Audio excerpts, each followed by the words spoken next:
If you love sensual and sultry R&B with a sick beat, then The Roof by Mariah Carey is your next favorite song. So, for context, this song is from her absolutely incredible Butterfly album, which came out in 97. She basically was getting divorced from the head of Sony at the time. So a lot of, conflicts there. She was basically trying to break free from him, from Sony. So the song is like an original song, but it has a sample from the Shook Ones by Mobb Deep, which is like a really grimy, dark kind of hip hop beat, and it goes so well with the song, with the lyrics. Also, this song is all about a night that Mariah spent with Derek Jeter back in the 90s on a rooftop, making out when she was still with Tommy Mottola and basically figuring out that she needs to leave him and go and live her life. She even says in the song she'd suppressed a lot of these kind of like innate feelings, right? Like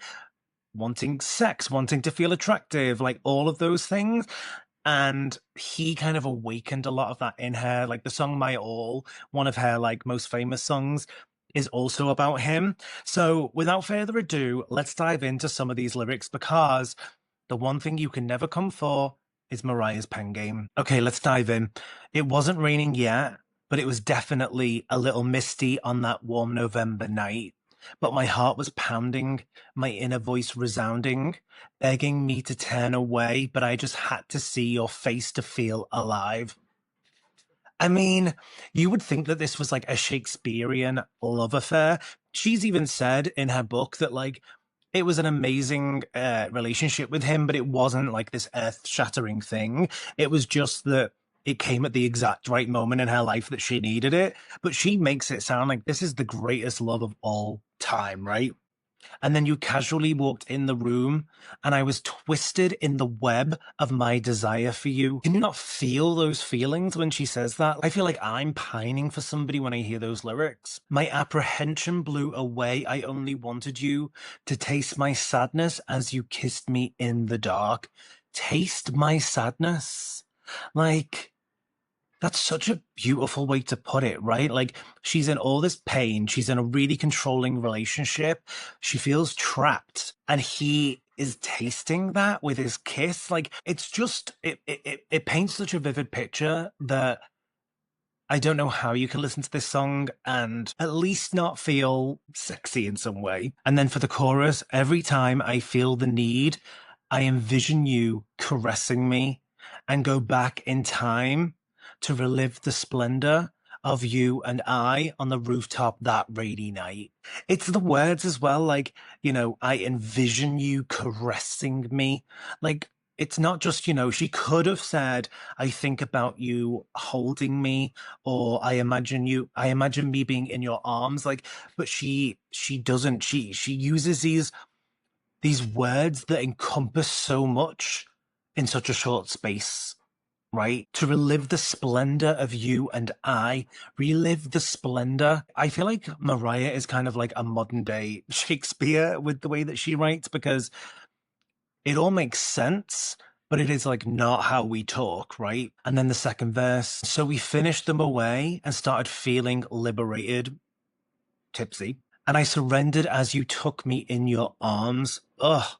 I was so caught up in the moment, I couldn't bear to let you go yet. So I threw caution to the wind and started listening to my longing heart. Let's break some of that down. Okay, so we finished them away. I started feeling liberated. We get it. You're drunk. And I surrendered as you took me in your arms. That idea of surrendering to someone, right? Like you're being vulnerable. You're like giving yourself up to somebody. Like I think we can all relate to that. And I think she nails the wording of that. I was so caught up in the moment. I couldn't bear to let you go yet. Like she has a husband, a very controlling husband waiting at home. She knows that she's probably going to be in trouble for staying out, but she just can't bring herself to tear herself away from this man.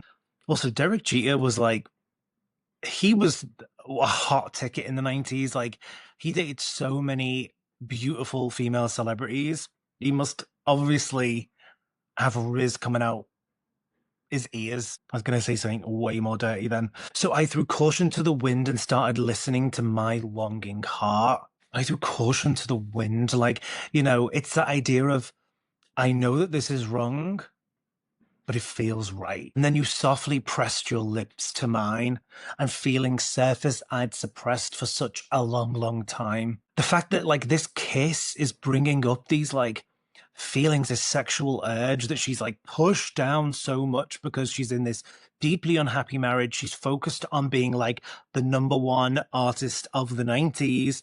And this guy is bringing that all up in like a really dangerous and exciting way. And for a while, I forgot the sorrow and the pain. This guy is like, he's making her realize that there's more to life than what she has been living.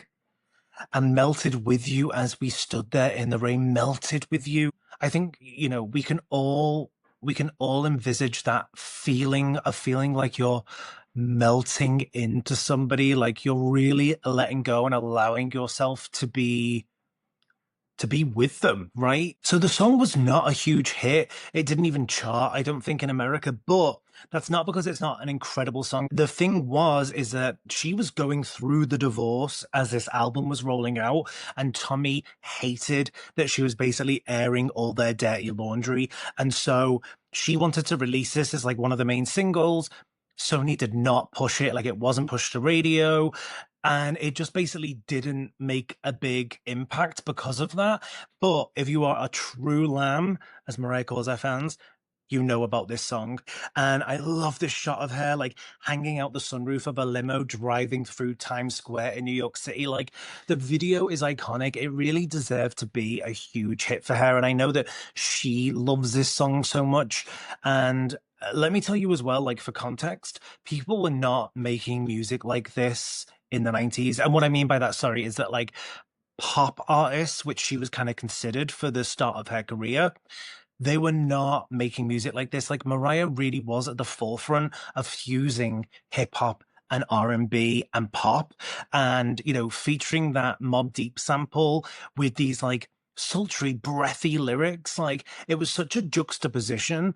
And genuinely, like, I think that a lot of the music you hear today, and I think if you spoke to many of the artists making music today, they would say that Mariah's music was a huge influence on them. And that is because it was so innovative. Like, I don't put this lightly, like, she really did change a lot of the way that music worked, right? Like, she infused these genres together and kind of created a new genre through it. If you are a Mariah fan, I highly suggest reading her book, because the stories behind all of her songs, right? She writes all of her songs. The stories behind them are so interesting, and just it gives you a real insight into where her inspiration comes from for her music. A lot of music now it's very sexually explicit, right? And the thing I love about The Roof is it's this like dark, grimy track, but with the lyrics and the way that she uses her voice, it's far more sultry and sensual than it is explicit.